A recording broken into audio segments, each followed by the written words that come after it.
Good evening, everybody. We're going to launch into the next chapter of Tanya, chapter 44. And in this, we get into the topic of love. When somebody says to you, or you say to somebody, "You're the love of my life," which you probably don't hear too often, at least for not too many people, but what does it mean, "You're the love of my life"? When somebody says, "You are the love of my life," what does that line mean? What are they suggesting? What is it defining? How is this differentiating the love that they have for you from any other love? The love of my life seems to mean that in my entire life, you're the greatest love. You're the one that surpasses all other loves. The love of my entire life. Which means I had or have other loves. There are other people that I may have loved or still love, but you're the love of my life. You're the one that beats everybody else, is somehow greater than all others. A deeper understanding of the love of my life is when we're talking about the love we have for God. That the love for another human being is one thing. The love we have for God is comparable to that. But we can call God the love of my life as well. And in Tanya chapter 44, Rabbi Zalman, the Alter Rebbe, is going to explain to us how we can develop a love for God, that He can be the love of our life. Not in any way to compete with the human loves that we have, it's a different topic, but that God can be the love of our life by understanding how it's possible to love God. Now, as we discussed when discussing having awe of God, having an emotion towards any being, that being has to be real to you, has to be interacting with you. You have to feel something towards somebody. There have to be a player in your life. You don't feel love towards somebody who you've never heard of and you have nothing to do with and you have no description of. You have to have somewhat of a connection with a being to have love for them. And so some people, the more we get to know them, the more we can love them. Others goes the other way around as well, but the idea of getting to know somebody and therefore developing love for them is an essential thing. You can't love somebody who you don't know. Sometimes we fall in love with an idea, with a conception, with an imaginary version of a person, but that's not real love. That's love of self and of your projection of self on somebody else. For there to be a true love, there has to be another person, and that other person has to be known to you. You have to be aware of them. You have to know things about them. If you love somebody without knowing anything about them, that's probably more like infatuation than love. Love means when you feel a closeness because you feel an affinity, a connection, a bond. Therefore, to love God means that you have that bond, that affinity with Him. And that seems to be a little bit more elusive than when it comes to loving another person. A person of flesh and blood we are familiar with, we know, we see, we can relate to. God is a being that by definition is not defined. It is beyond us. That's the definition of Him, that He has no definition. That we can't get to know Him in the same way as we know a human being. We can't be familiar with Him in the way that we know a fellow human, because He's God, undefinable. And so to love God seems to be a bit of an impossibility. How do you develop a relationship with a being that is so seemingly abstract and removed from our reality? This question Rabbi Zalman will address in chapter 44 in attempting to make the love of God something that is accessible and attainable for us. As we've repeated many times over the course of studying Tanya, Rabbi Zalman's front page of the book says that I'm trying to show you how it is close to you to come to serve God, to be close with Him. It is accessible, it's realistic. It's not something just for holy, special people, it's for average people like ourselves. This is the whole point of the book of Tanya. And so when it comes to loving God, it's not just for these holy souls, but all of us can actually engender and develop a love of God. But the question is how? What's the strategy that we're going to see in chapter 44? Loving life. We're going to talk about loving life and how that will develop various levels of love for God. To get into it, Rabbi Zalman begins by saying the following. love can be subdivided into infinite shades and gradations. And each individual experiences love of God according to their capacity. Meaning, love is not a monolithic thing where there's just one love, you're either in it or out of it. Love has infinite grades, infinite levels that you can't number the amount of types of love. Every person's love is slightly different to anybody else's. And here we're talking about the love of God, but the same would apply to any love, that there are many types of love. There is the love that we have for our parents, there's love we have for children, love for a spouse, love for a neighbor, a friend, an acquaintance, a pet, our favorite food. We use the word love for all of these things, but it's very different. Each one is a totally different type of love. That's within one person. Then comparing people to each other, love will be different as well. The way one person loves is not necessarily the same way as another person loves. Not just the style of love, that we have different love languages. Some people, they love by doing things for others. Other people love by saying how much they love that person. Other people love through physical affection. There are different ways of expressing love. That's true, and each one of us have our love language that we speak, which is not always the same as the person we're speaking to. So you may be speaking a different language. That's true, and that's a complicated part of love. But here we're not talking about different types of love. We're talking about different grades of love, different levels of love, the intensity of the love, how profound and deep it is, how expressed it is, how much it takes over your being. That's different for each person and each person's relationship. And so therefore, there's not just one thing called love. There are infinite things called love in different grades, and we can use the word love for all of them. When talking about the love of God, every soul has a love of God, says Rabbi Shneur Zalman, at its level, on its grade, at its particular point in its capability. Every soul, there are some souls that are more sensitive and open to the love of God, other souls that it's less natural to them. But every soul has it, and each one according to their capacity. That capacity is not necessarily a static thing. It changes at different times in our life, at different stages in our day even. It can go up and down. Like any emotion, the definition of an emotion is that it's not static and the same. It varies, it jumps, it can grow and sometimes wither and shrink. It can be more expressed and less expressed. A person throughout their lifetime can develop love, and it can go higher and it can also go lower. Each person, according to their capacity, has a love of God on their level. This is taught in the Zohar, which is the great Kabbalistic work that Rabbi Shneur Zalman here quotes. It's written in the Holy Zohar on the verse in Proverbs, her husband is known in the gates. Noida b'sharim baila. This verse is a part of what's known as Eshes Chayil, the woman of valor, which is a poem describing a woman of great worth and great valor. Far beyond rubies is her worth.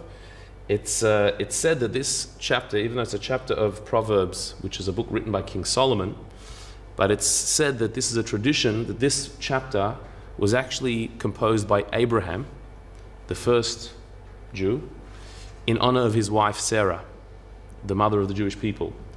And when she passed away, he wrote a poem of a eulogy to her, and that is known as the Eshes Chayil. Interestingly, this week's Torah portion, the parsha that we're going to read in Shul this week, is Chaya Sarah, the story of Sarah's passing, and where it says that Abraham eulogized her. It doesn't say what he said, it just says that he eulogized her and cried for her. Tradition says that the eulogy was this chapter 31 of Proverbs, Eshes Chayil, the woman of valor. One of the lines there, it says that her husband is known in the gates. The gates in the ancient world meant in town. Her husband is known in town because of her greatness. People know her husband.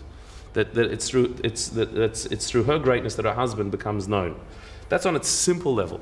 However, the Zohar explains that this eulogy of Sarah, or this description of the ideal woman, is actually describing the soul.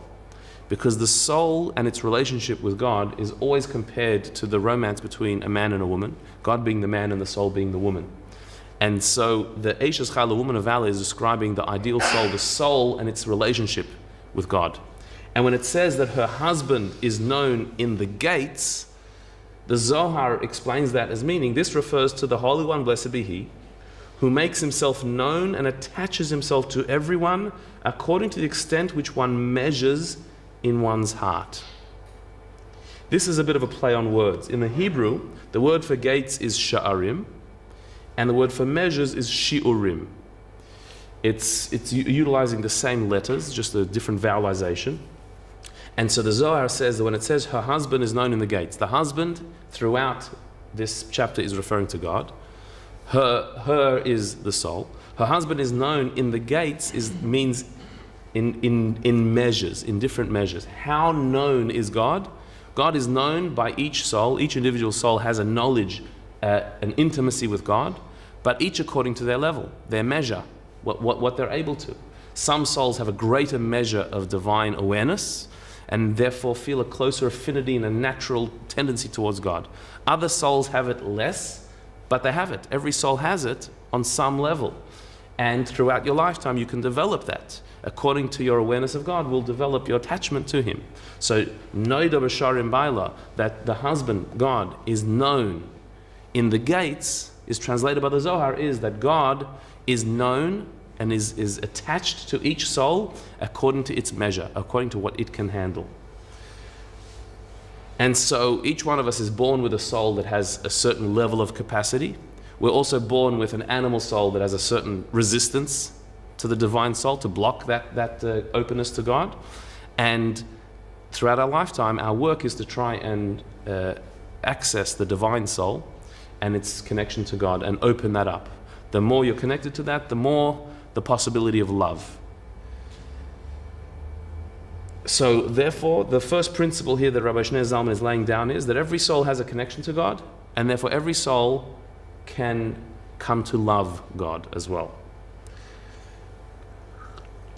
But it seems that the amount of love, the intensity of that love, will be dependent on how aware you are of God, how much you know God. Like we said earlier, you can only love a being that you know, that you're aware of. Every soul has an awareness of God, but how aware are you? That will determine how much you can feel towards God. This is all based on principles that were laid down in the very beginning of Tanya, where it says that our emotions are directed by our mind. Meaning, you have an emotion towards something based on your attitude towards it, your perception of it. The way you perceive a person will determine your feelings towards that person. We can all think of people who we didn't know so well. We had a certain assumption about how they were. Based on that small assumption, we developed an emotion towards them. So there's someone we didn't like. And when you're asked, why don't you like that person? I don't know, they irk me. What do they do to irk you? Nothing, just a feeling I get. They walked into the room and rubbed me the wrong way. It was just like, I don't know, I have a bad feeling about that person. That's based on a very flimsy evidence, like you don't really know that person, but you've developed an emotion towards them based on the way you perceive that person. What could have been is that you saw them and they reminded you of somebody else who you don't really like. So without realizing it, you don't like this person simply because they remind you of somebody else. They're not guilty of that, but you had a perception of them and then you based your feelings towards them on that. If you got to know them better, it may change. How often has it happened that people surprise us? And we're so surprised as if like, I should have known that person by the way they walked into the room, but now that I speak to them, I see that they're very different to what I thought. And as we develop a different perception, knowledge of that person, we develop a new emotion towards them, where we might start to like somebody who at first we didn't like the look of, because we get to know them better. The original emotion we had to them was a very superficial one. I don't like that person, but for no particular reason. It may be very strong in a way. We may have a strong aversion towards them, but it's a superficial emotion. It's not a strong emotion.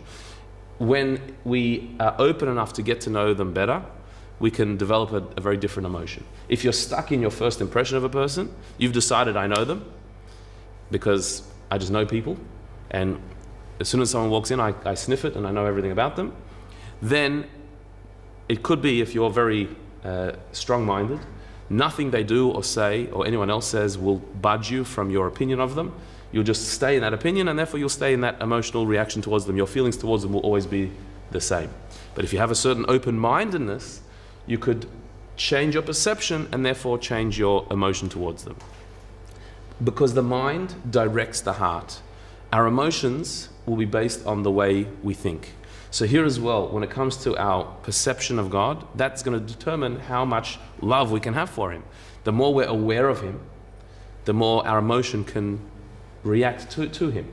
To have a love, a desire to be close to Him, that will be based on our perception, our awareness of His existence. So if we have a peripheral, superficial awareness, yeah, we know, we believe that God is there, but from a distance, so then the emotion will be somewhat superficial. Whereas as we become more aware of God, so then the emotion develops into something much stronger. That we become more passionate about wanting to be close to God and to serve Him and to fulfill His desires in this world, to fulfill our mission.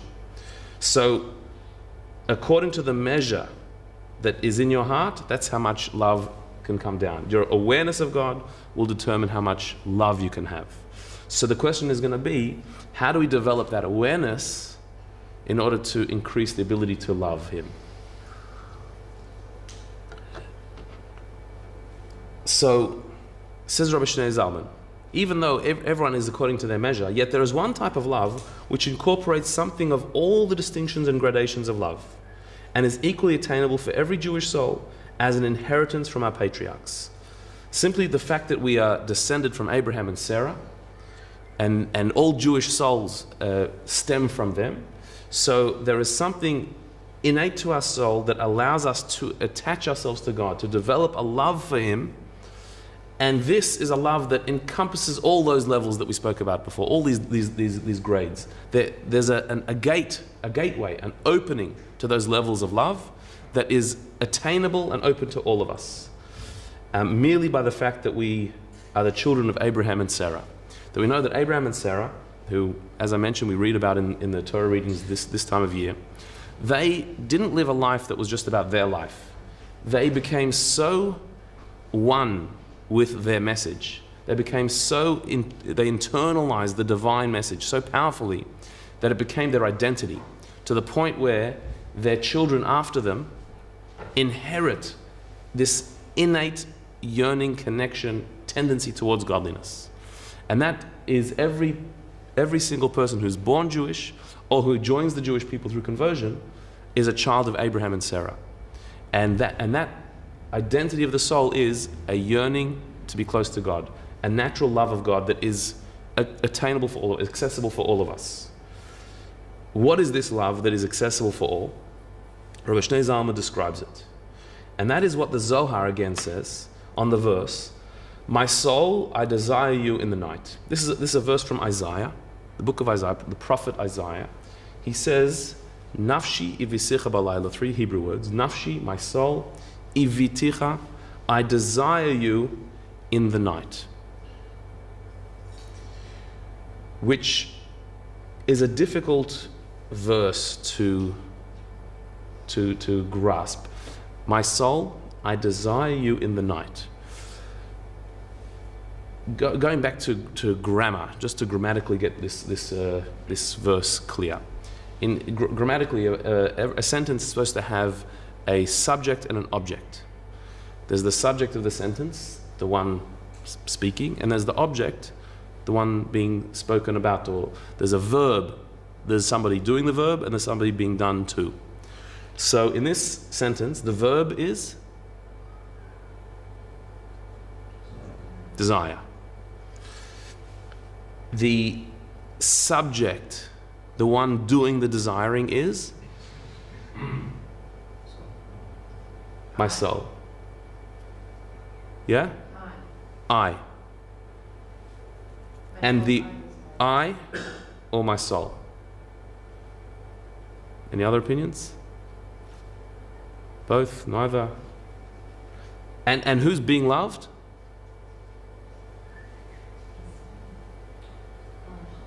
God? Okay. Or the soul. Right, so we're not quite sure. We know what the verb is, desire. We're not sure who's the subject and who's the object. We've got two opinions. The subject of the sentence is my soul or I. Not sure. The object of the sentence is my soul or God.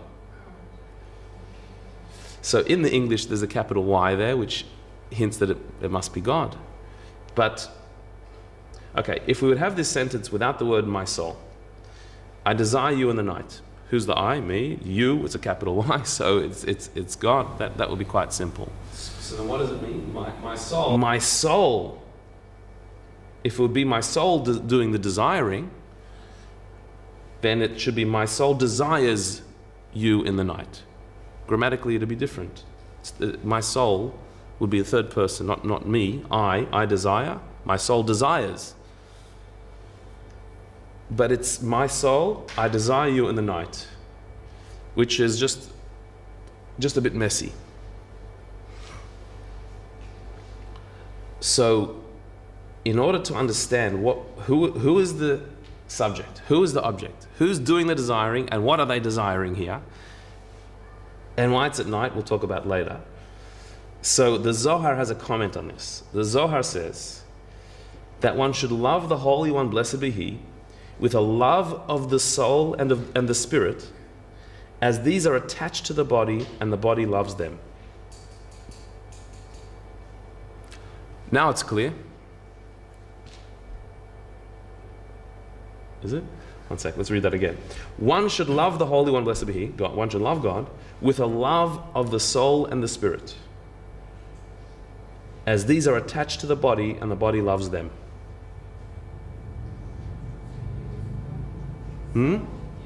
Soul and it's holy. You is the soul, so and it's holy. It's holy. Capital U. Y. So it's got a capital Y.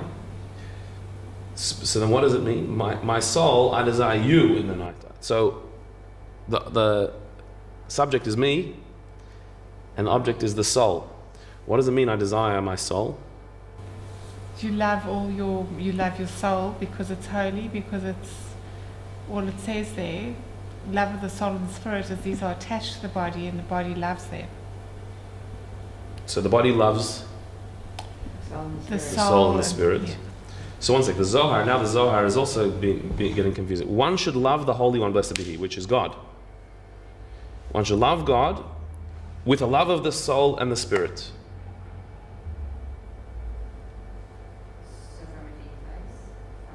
So again, the subject, is this saying that you should love God with a love that comes from your soul and from your spirit? Yeah. From your deepest depths. Why? Because these are attached to the body. What are these? Soul and spirit. The soul and spirit are attached to the body, and the body loves them, the soul. So therefore? The body should love Hashem. So one sec. You should love God with your soul, because your soul is attached to your body, and your body loves your soul. Therefore, because my body loves my soul should love God.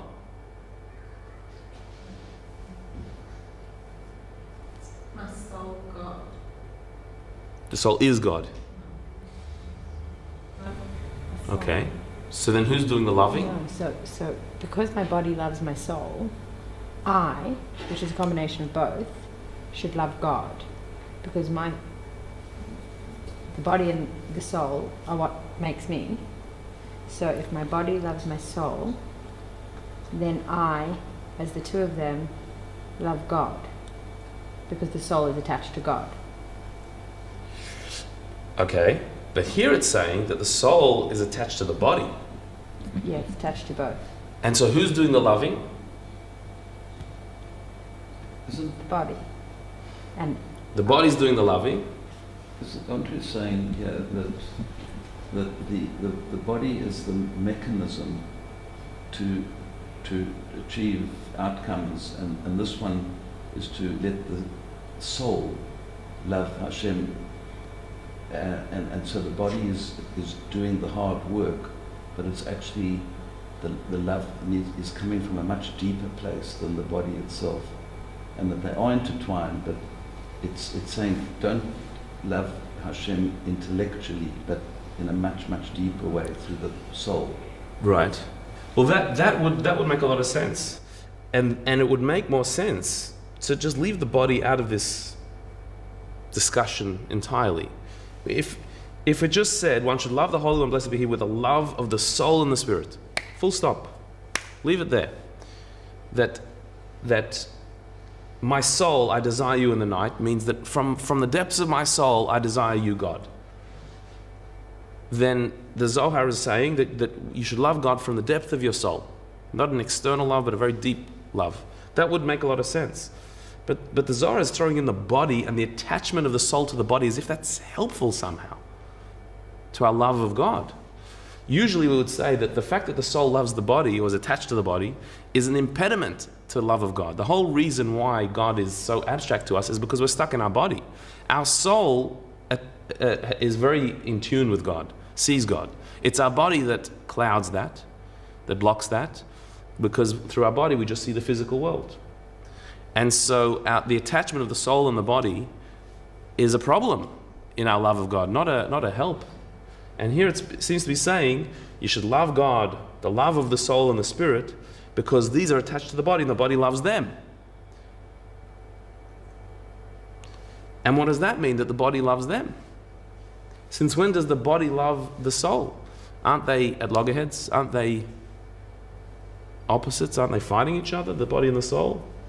Now we're saying the body loves them, and the love of the body of the soul is supposed to somehow help this love of God. In explaining this verse, it has actually made it a bit more confusing, it seems. Where do we end up with this? You're going to say something? To me, the body encompasses a soul. It holds the soul. We act with our body. It's a physical structure that we enact. So if our body is part of it, and if we act with a consciousness and we're mindful of the good side of our soul, not the animal side, we will then love our soul, and our body will be happy. Our Right. body will live in a space that is fulfilled and connected to that side of the soul. Right. So they Yes. work together. Yes, that fits very well. Our understanding is that we are a body and a soul. Our soul has a natural affinity to God and to goodness and to morality and to spirituality and to holiness and to all of that. Our body, the opposite, has a natural affinity to the physical, the material, and self-indulgence. And the more we align ourselves with our soul, the more we connect with God, and the body will slowly come around to that, where we can train our body to do that.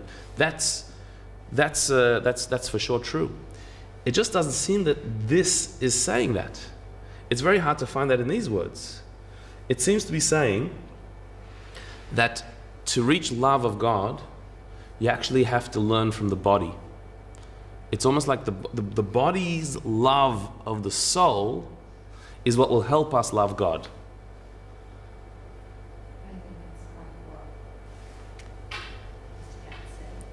Which was that your body's a conduit for these expressions. Even if it's a spiritual expression, there is no I without the body. So if you leave out the body, then it's just your soul yearning for your soul, and your soul. The body's the vehicle. Yeah. Correct. But here The soul is the seems I. to be saying I mean, more. the body's the I. It seems to be saying that the body is the teacher here.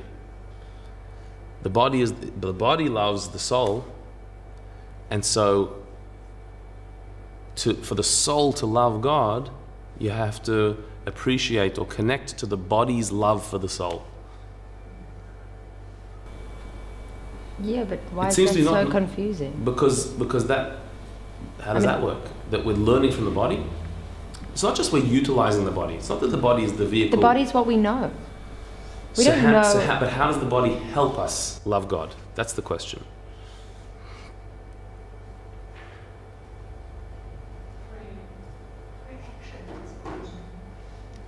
And how does all of this explain this verse, which we had the problem with in the first place? My soul, I desire you in the night. There seems to be two subjects of this verse and two possible objects of the verse.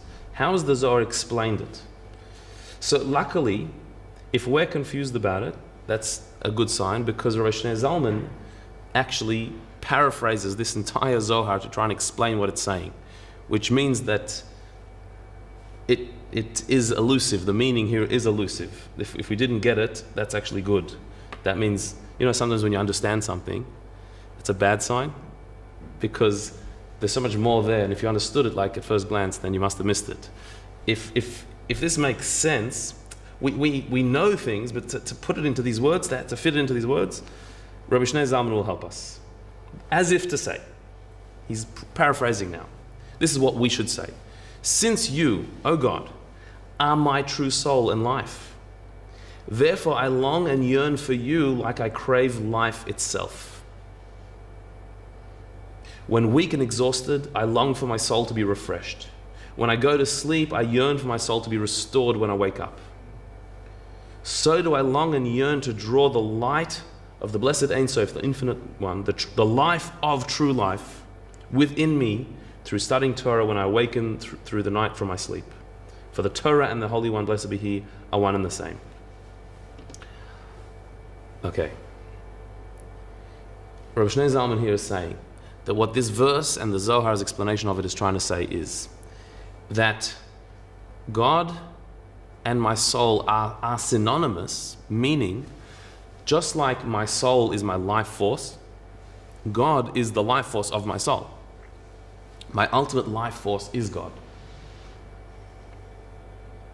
When it says in the verse, going back, my soul, I desire you in the night, the my soul is talking about the divine life force that is in me, the godly energy, God. What I'm desiring is my soul. My soul here is not the subject, it's the object of the sentence. What I'm desiring, I am doing the desiring. What am I desiring? My soul, which is God. It's addressing my soul. In this particular case, my soul is God.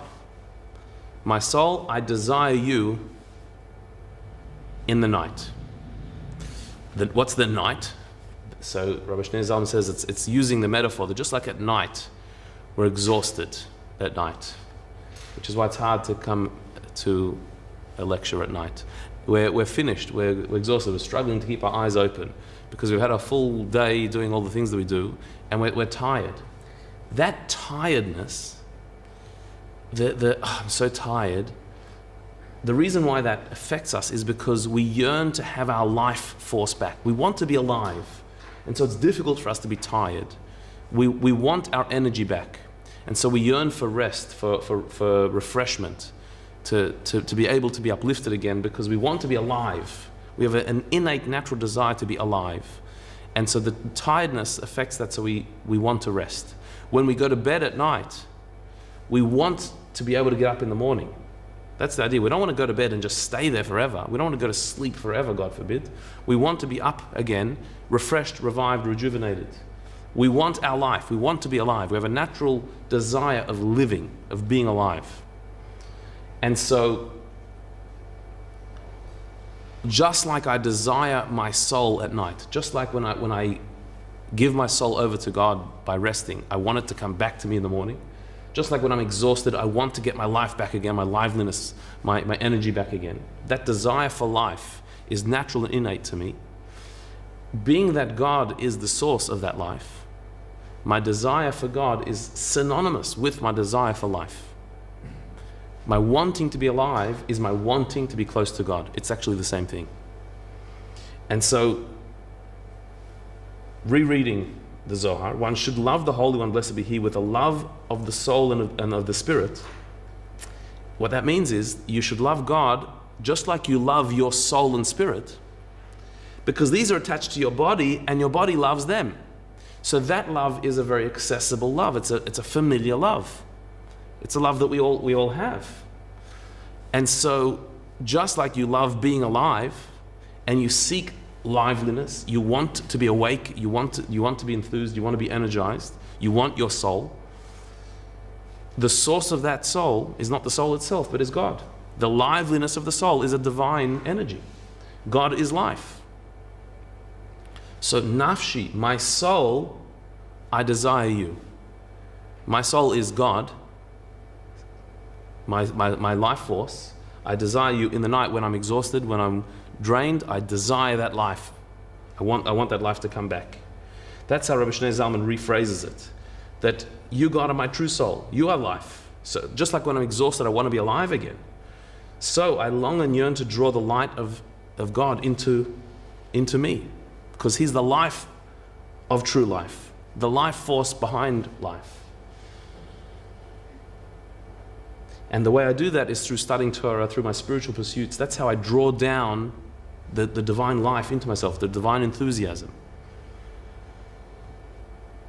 Because the Torah and God are one. I think what Rabbi Shneur Zalman here has done, as is his style throughout Tanya, is he's taken an extremely abstract emotion, the love of God, and he's made it very concrete, the love of life, the love being alive. And what he's tried to do is make that accessible to us. This abstract sense of an emotion towards a divine being can actually become very real to you, just like your love for your own life. And so the means to get to a love of God, based on that Zohar statement, is you know what your body's yearning is. Your body wants to be alive. Your body, we're not talking about soul, we're not even talking about spiritual stuff here. We're just talking about your instinctive desire for life, to be alive. If you're in tune with that, if you feel that desire for life, that is a desire for God. You love being alive, you're loving God. It's just a matter of making that mental connection that my life force is my soul and my soul is divine. So it is godly energy that I'm desiring. It's a connection to God that I want. To try and bring this down a bit further, let's examine this topic in real life by looking at a few examples. What is happening in this scene?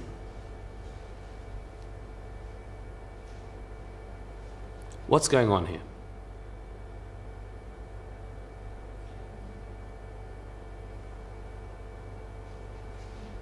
I'll give you a hint. It's a game of cricket. The ball, or like So yeah, It's just bowled and hit. The bouncer. that's what's called a bouncer. A bouncer is where I need to explain that as well. For those who are not so familiar, a bouncer is in the game of cricket where a bowler bowls the ball short and fast. Short meaning it doesn't bowl the ball close to the batsman, but it bounces short and it bounces high, and it can go very close to the head or the body of the batsman, and it's very unlikely that the batsman will get out through this ball, because as you see, the ball is bouncing quite high, and in cricket, to get the person out, the ball has to either hit the stumps, which are those 3 sticks there, and that gets them out, or the batsman has to hit the ball and they get caught. A bouncer, it's very difficult to hit because it bounces too high, and it bounces way over the stumps, so it's not going to get them out. If the point of cricket is for the bowler to try and get the batsman out, what's the point of a bouncer?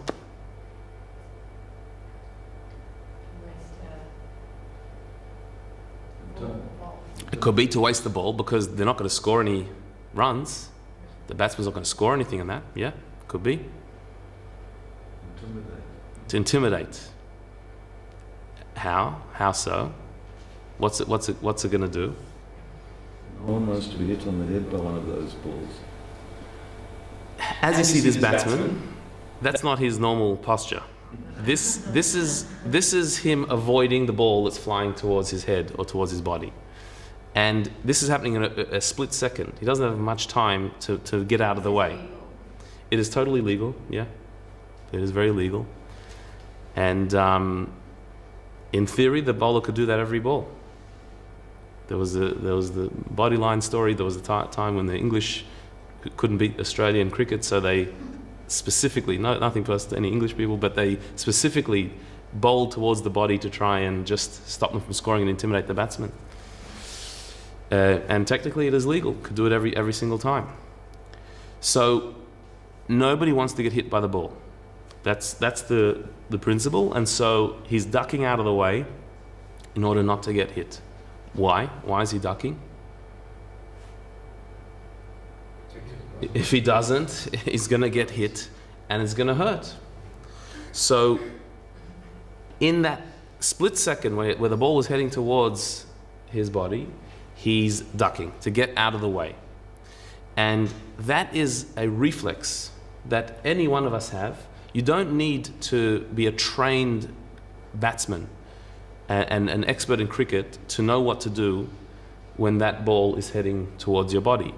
There are other strokes and other moves that you need to practice and you need to know what to do. This one you don't. Any one of us that would be there would move exactly the same way as he did. Why?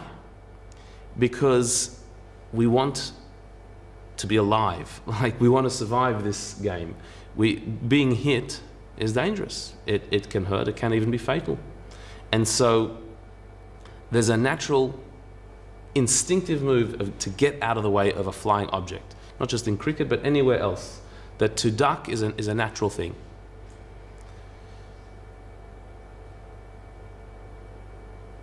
It's self-preservation. So where this comes from is the innate desire to be alive. When there's a danger, we get out of the way of that danger. We don't make an assessment and saying, well, is it so bad? Is my life so good that I need to get out of the way of this danger? I had a rotten day today. So why should I bother getting out of the way? We get out of the way. It doesn't matter what is going on in our life, we get out of the way. That's just our natural, innate love for being alive. We want to be alive. And anything that will risk that we get out of the way of. That is what's happening here. You could say that it's avoiding pain, but I think it's deeper than that. It's avoiding something that will in any way endanger my life, my being alive. And that's a natural, innate thing. Here as well, if I'm not sure that this is for real, this picture, but when we look at such a picture, our feeling is, I think even perhaps more than the one before, a feeling of almost a sudden rush of adrenaline, where if you put yourself in that position, you just want to get out of there, like quick. And that is because when we're in a circumstance of danger, we move, and without any calculation. It's a natural ingrained reaction, and this one we almost feel drawn into, like that we've got to get out of here. We've like got to change the picture already. What's this guy doing?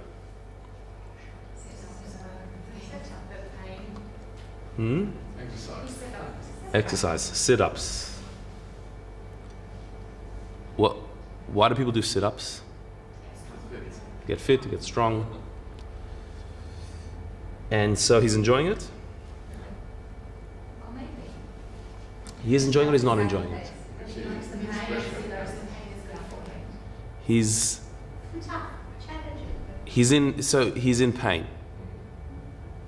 That's an expression of pain. And so he's not enjoying it.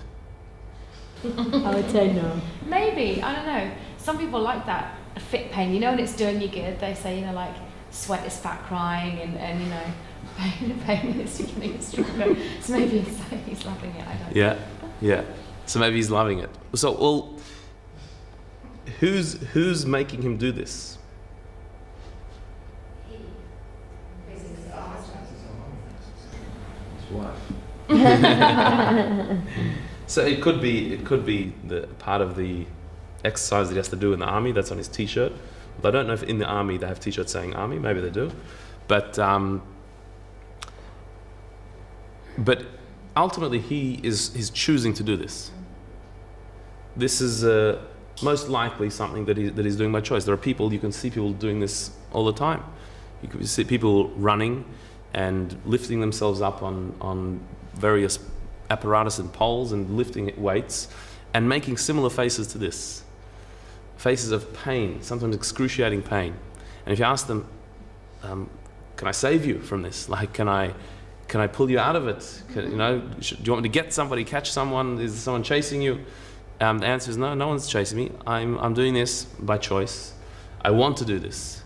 Isn't it painful? Yeah, but no pain, no gain. There are all these sayings and mottos and phrases that will encourage you to go through pain and want to do it. So he's doing this of free will. Why on earth would somebody put themselves through pain voluntarily? I mean, this guy did anything he could to avoid pain. No one said to him or would say to him, what are you getting out of the way for? No pain, no gain. Like, get hit by the ball, and no one said that. Or to this fellow, what's the rush? Like, what's the worst that can happen? You'll have a learning experience. No one would suggest that. And yet here, we look at this guy, and we'd walk by him. You wouldn't stop and ask if you can help. You just wander by. Or maybe you'd even say, good on you. Keep going. Muhammad Ali, a great boxer, he said that when he does sit-ups, he says, I don't start counting until it starts hurting. Because only when it starts hurting, that's when it counts. If you want to be a champion, that's what you have to do. So, if according to that philosophy, if you see him in excruciating pain, wincing and grunting with pain, his trainer would be say, good on you, now it's actually starting to be good. Why? Why is this pain okay? Why is it encouraged? Why is he fine with it? Because it's going to pay off in the end. It's going to make him better and stronger and fitter. It's not going to hurt him in any way unless he rips something or is anorexic, and he shouldn't be doing it. But yeah. Right. So there is a limit to torturing yourself, and you could harm yourself, but a normal amount, there's a certain acceptable amount of pain that is considered good when you're exercising. You're stretching yourself, you're going beyond your comfort, and that actually is good for you.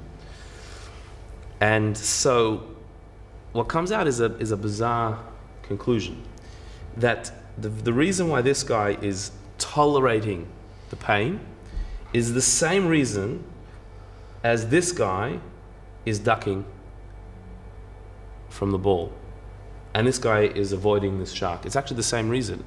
It is all because of a desire for life.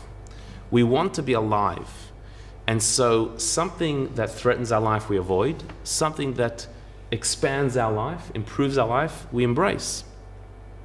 If we know that something is good for us, we will want it. If we know something is bad for us, we will not want it.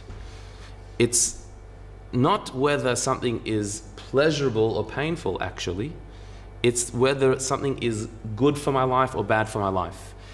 If you really understand that something is good for your life, you'll want it even if it's painful.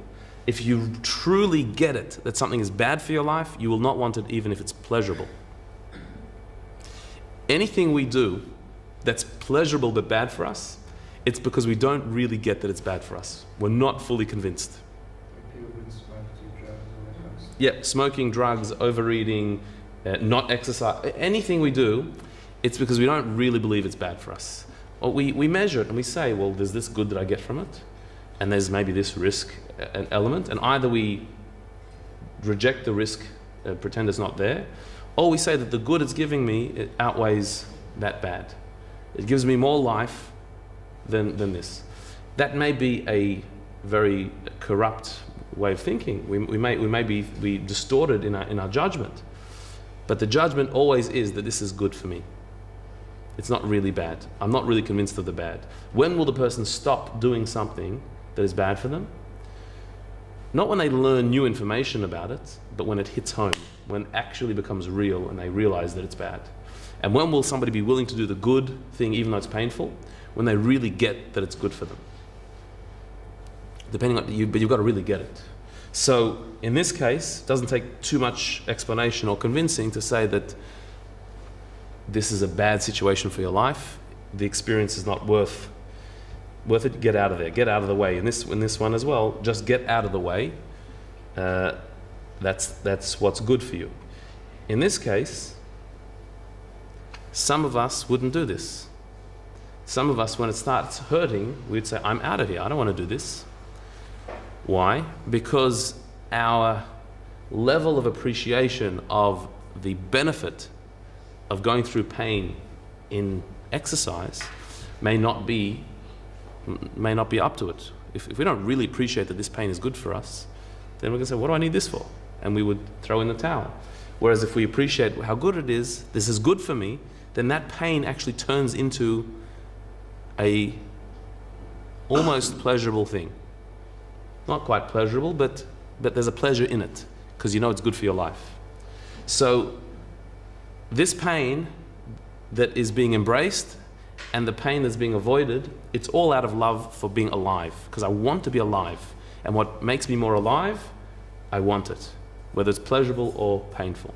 This is a very deep thought, because we usually think of pleasure and pain as being the determining factor. I want things that are pleasurable. I don't want things that are painful. And on most occasions, that's correct. But there's a deeper desire we have. We have a desire for pleasure, which means we have a deep desire to avoid pain.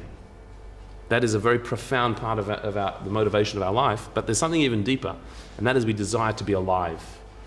And we'll be willing to go through something painful if it makes us more alive. I mean, an obvious example of that would be medical treatments. That if a medical treatment is going to make us healthier, prolong our life, we're willing to go through a painful procedure to prolong life.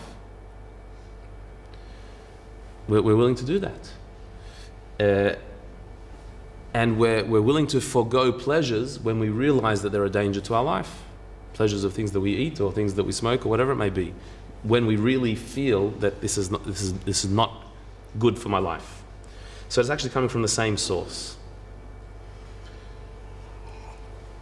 This is what Rabbi Zalman is talking about when he says that our love for my life, my body is attached to my soul. My body wants this life force from my soul. It wants to be alive. The drive to exercise is actually, in its source, the body's desire to connect to the soul. And so the body needs to be a fit vessel in order for the soul to rest in it. You're more healthy, your body is more healthy, means your soul is able to rest in your body more. An unhealthy body is not a vessel for the soul. So the desire for fitness is a desire to be connected to my soul. So if I know that I want to be connected to my soul, what's my soul? What's my life? My life is God. It's divine. So as passionate as I am about being alive, that's how passionate I can be about God, loving God. Our desire for food, the fact that we want to eat, and we don't need to be convinced, we don't need to be reminded. A healthy person doesn't have to put reminders to eat. You naturally want to eat, and you're hungry, you want to eat. That is because we want to be alive. Our body's desire for food is actually, on its deepest level, our body's desire to be connected to the soul, which means to be alive. Food is what connects body and soul. This is why food is significant, and that's why the Torah is preoccupied with which foods we eat, because the food is what is connecting your body and soul. There are certain foods that will make that connection smooth. There are certain foods that will interrupt that connection. The desire to eat is the desire to be alive, which is also the desire to be connected to God. It's the same thing. The desire to reproduce is another one. That's another desire for life. Just an interesting little statistic here. China's government has collected 2 trillion yuan, is that how you pronounce it? $315 billion in extra child fines since 1980. Right? When they made the single child policy in China, that they only have one child, there's a fine if you have extra. They've collected quite a bit of money as a result of these fines. The highest single penalty is believed to be 7.5 million yuan, which is $1.2 million fine. It was a filmmaker, Zhang Yimou, and his wife. They were hit with this fine last year for having their third child. It represents a monetizing of the reproductive urge. People want to have more children, and the Chinese government is utilizing that to make money. They're fining people for it. To prevent the rich having children and simply paying what would to them be an affordable fine, the amounts charged varied according to income. In future, fines will only apply to those having more than 2 children, because now they have reassessed their policy. They're allowing people to have a second child. They already reassessed that if the father and mother are themselves only single children from their families, then they can have a second child. Now they're actually opening up to more people to have a second child. But the desire, it's already been decades where there's been this single child policy, and yet there's this desire to have more children. That desire to bring life into the world is also part of our desire for life. That we want life so much that we want to propagate it. We want it to continue even after our life in this world ends. The desire to bring life into the world is a very powerful drive, and it drives many other parts of our being. And so to bring life, to sustain life, to nurture life, to encourage life, to feed life, this is a basic human drive. And when there's an attempt to curtail that drive, it's going against not just nature, it's going against our spiritual makeup, our soul's deep desire to be alive and to bring life into the world.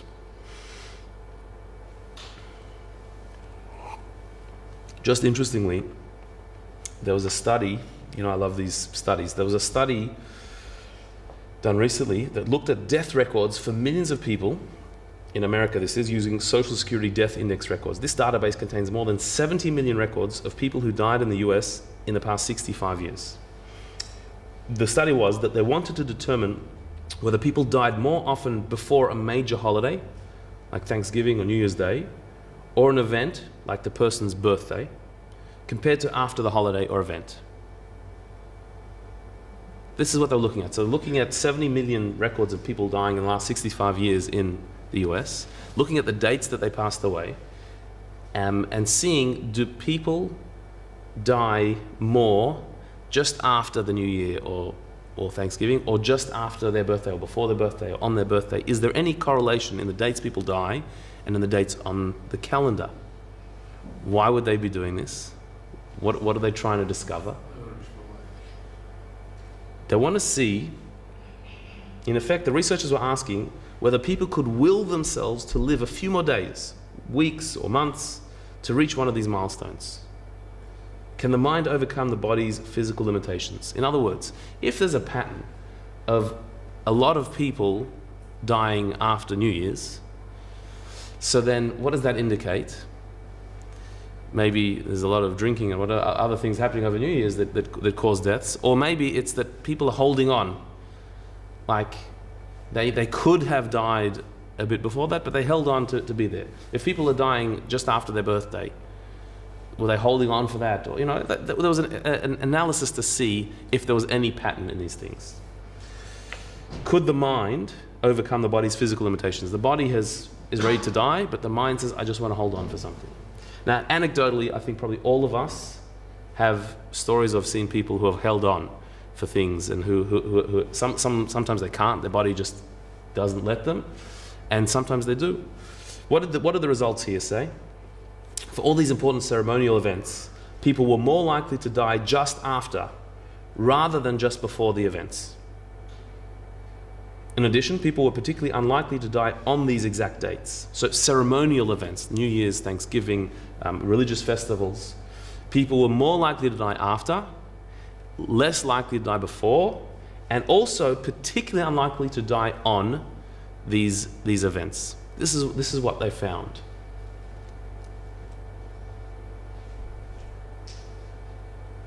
That's talking about ceremonial or religious occasions. In contrast, people were more likely than usual to die on New Year's Day and on their birthdays.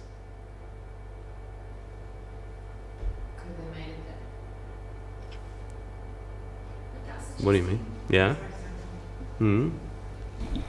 They were holding on until they got there, and they got They there. got there, so They let go. they could go. Well, the new year was like, okay, I finished the year. I got it. I got there. So they didn't have to live through that. So then why the ceremonial days, the festivals, religious holidays, why those days they didn't die on? They died more likely You wanted after. to experience the day, maybe. From my perspective, which is obviously very limited, you want to experience a ceremonial day, whereas New Year's Day or New Year, the New Year, it just is the door to a whole new year. If you can't make it through the whole new year, then what's New Year's Day? I mean, that's... So you made it and then you can go. Or they Or the want birthday. to be the new age. Sorry? Or they want to be the older age. when The they older age, and die. they got there and they don't need to. So they don't need to hang around anymore. So if they're 79 and they're going to die this year, they want to rather be dying as an 80-year-old than a 79-year-old. If there's like a few days or So for that you can die on the birthday rather than wait till after. on or after, yeah. Right. But isn't this suggesting that it's then down to us when we die and not down to Hashem? Like, do we have the power to even decide that? It's an interesting question. It's an interesting question. Of course, ultimately, it's divinely ordained when the person dies, but like everything that happens in life, we have an element of free choice. You know, a person can fight for it, or a person cannot, and there's always the contradiction between the divine wisdom and the decision of when a person's going to die and what effort we make. You could say the same thing. Should a person go to the doctor because ultimately God decides when we're going to die? No, of course we go. We do go. Ultimately, it is the divine decision, but our efforts are also significant. God knows that as well. You know? So he knows, he can sense that we don't want to go, so he might give us a couple of days grace if we really, really, really want to stay alive. Correct, which maybe was in the first place planned, but yeah, correct. Isn't Yeah. it more likely to be a random thing? Because you'd think that the majority of people would rather not die on their birthday or on New Year's Day. So if that is a fair assumption, then those that happen to die on their birthday or New Year's Day are just the random percentage that didn't. Could be, but I think what they found was there was a high percentage. It was a high percentage of people dying on their birthday. The likelihood of someone dying on their birthday just randomly, it's 1 in 365. You know, to see a preponderance of that, it's interesting. The Talmud says that a righteous person dies on their birthday. It shows a sense of completeness, that they had a full complete year. It says about Moses that he died on his birthday, and certain very holy individuals. I don't think we're saying that they're choosing when to die. It's how long their will is allowing them to stay alive for. Mm-hmm. So in the sense, like choosing an extra few days or choosing to die on their birthday, I don't think it's saying that. Certainly it could be that it doesn't matter how strong your will is. When the time comes, it comes. That's certainly true. But if that time is today or tomorrow, can you stretch it out a bit? That's what they seem to be looking at. So their conclusion was that this result is consistent with the idea that religious holidays and Thanksgiving, these type of days, are important social events that people wish to experience in their entirety. And so people held on to life until after they'd ended. People didn't die on religious festivals and Thanksgiving. They wanted to experience it, to hold on for that last minute, for dear life. Birthdays and New Year's, however, constitute milestones that people wish to reach before giving up on life, thus explaining the high rate of death on those very days. They've done it, they've got there, and then they give themselves permission to go. This was their conclusion. What it brings out is that the will to life is so powerful that it can actually override our physical state. And there are many other studies talking about health and how somebody's health is also determined greatly by their will to life. If what Rabbi Shneur Zalman said is taken into account, that our body's love of the soul is our will for life. The body actually wants the soul, wants life. And so the more we're in tune with that, the more our body has this desire for the soul, then the more alive we are. It makes a lot of sense. So this level of love, says Rabbi Shneur Zalman, is essentially hidden in the depth of our soul. To bring forth this hidden love from its concealment into revelation, this love that the body has for the soul and therefore the soul has for God, it's a natural thing we have. To bring it to be manifest in our heart and mind is not beyond reach, nor is it far off, but the word is very near to you, in your mouth and in your heart. This is the verse that Rabbi Shneur Zalman keeps quoting, that it's near to you, it's not beyond your reach. Meaning, that is to say, it should be habitual on your tongue and voice to arouse the intention of your heart and mind, so as to immerse your thought in the life of life, the infinite one. For he is literally our true Father and the source of our life. Meaning that when we speak in terms of life affirmation, when we talk about wanting to be alive, when we act and behave in a way that is life-affirming, so then this arouses our natural desire to be alive, which arouses our natural love for God. When you love being alive, then you love God, who is the source of life. And so the reason why this is so accessible, it's not far off, it's near to us, is because we can act that way. That we can always do. Our behavior is in our control, and therefore that will bring us to live that way. And when you live that way, you come to love God. It's interesting that in our tradition, the Jewish tradition, one of the great blessings that we say to each other is l'chaim. We wish each other to life. When we toast each other, we toast to life. We don't necessarily say long life or good life or easy life. We just say life, to life. That itself is life affirming. That is to being alive. That is the gift. The gift is being alive. That we wish each other long life. We don't celebrate or glorify death or emphasize the other world. We emphasize this world and being alive. A passion for being alive is actually synonymous with a passion for God. The desire for life is the desire for your soul, which is the desire for God. My soul, I desire you at night. When it's nighttime, when it's difficult, when it's dark, when I'm tired or I'm exhausted, I want to be alive again. And that desire for life is the desire for God. And that is a very accessible means to love God. So all of a sudden, the abstract thought of loving God becomes something that's very familiar to us. Just like we're hungry, just like we're tired, and we want to eat in order to bring our soul back to us. We want to sleep in order to revive ourselves and refreshen ourselves. Why do we want that? Just like when somebody throws something at us, we duck. And just like sometimes we're willing to go through a painful experience in order to be healthy. What's driving all this? What's driving all these things that we do? The drive of it is a love for life. We want to be alive. And what is life? Life is God. God is the source of life. He didn't just give us life. He is life. He is what life is. He is the soul. And so therefore our love for life is a love for God. When we just meditate and contemplate on that, we make that connection, so then suddenly loving God becomes a very realistic thing for us. So in conclusion, if you love life, you can love God. Anyone can love God if you contemplate on the fact that He is the source of life. A high love is that He is greater than life. He's bigger than that we're not limited to Him being our life. He's greater than that. But the most basic level is to love life, and therefore we love God. Both of these levels are available to the Beinoni, to the average struggling person, not a saint, not a righteous person, but an average person, and should be accessed on a daily basis when we thank God for our life, when we make a blessing. The reason why we make a blessing on the food we eat, we thank God that we woke up in the morning. All of that is life affirming. We're thanking God for keeping us alive, for sustaining us. We say, we bless God for making us alive, for sustaining us, and for bringing us to this moment. Every time we do that, we affirm being alive. We're engendering within ourselves a love of God, the source of life. Okay. Stop there. Any questions? Yeah. So, like, if you take the opposite perspective, is that saying that if you don't have a love for life or a very depressed person, that you can't love God? If you don't have that. Yes.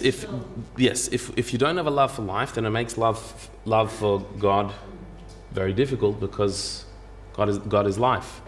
Not necessarily somebody who's depressed doesn't love life. They may not like their life, or they may not like things about life, but what are they depressed about? Because things aren't right. Often, I'm saying there's clinical depression and there's different types, but I'm saying when somebody is miserable about life, that's still a form of love of life. It's just I'm disappointed with it, I'm disillusioned with it. But apart from very extreme cases, the underlying desire is to be alive, is the desire for life. Somebody who goes to the extreme of not wanting to be alive, so we say that is always an emotional imbalance. It's like they're sadly in a state where they're not connected to themselves. But our natural state is to love life and being alive, even if we're not happy with our life. But that's because we love our life so much that we want it to be better. It's still a love for life. But yeah, if we go around just complaining about life and just putting ourselves down or putting down life, so then that will make this whole process very difficult and make our life more miserable.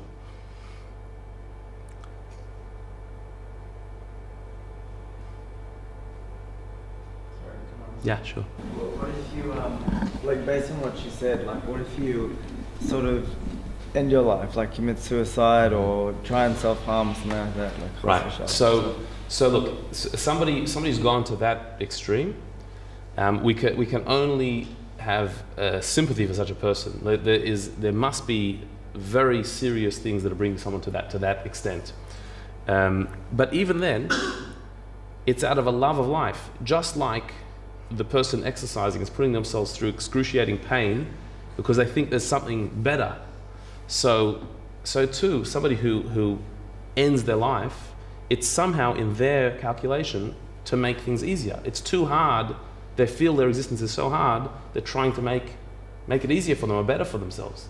So even they are somehow in a terribly terrible way affirming that they want things to be better for them.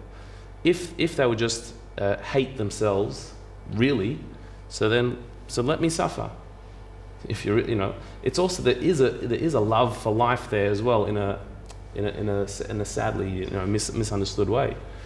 But we always say, and in fact, Jewish law recognizes this, that if somebody goes to the extent of taking their own life, it wasn't their real decision. It wasn't their real self wanting to do that.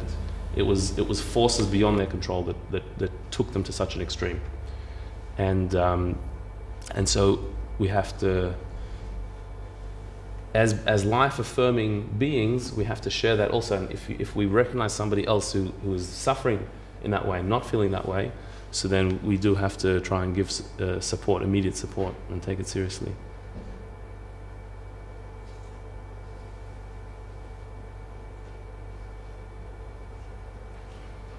Okay, thank you. We'll end it there. God willing, continue next week.